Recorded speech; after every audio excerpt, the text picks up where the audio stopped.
Bārenbruka viengadīgais zālē maisījums Ziemeļvidzemē.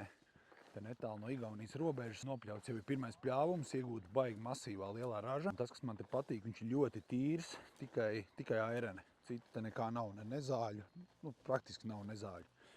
Tās tukšās vietas šeit ir tāpēc, ka pagājušajā gadā šeit bija šajā pašā maisījumā arī inkarnāta, jeb Crimson Clover, inkarnāta āboliņš un vīķi. Jā, šogad viņi te vairs nav, jo vīķu un āboliņš pazūd, un ja kaut kas arī paliek, tad pa ziemu parasti nosalst.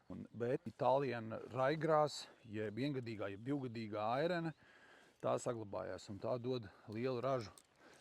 Pat 2 un citreiz arī pat ilgāk gadus. Un tā, šeit izskatās viņš lieliski, nestoties uz tukšajiem pleķiem.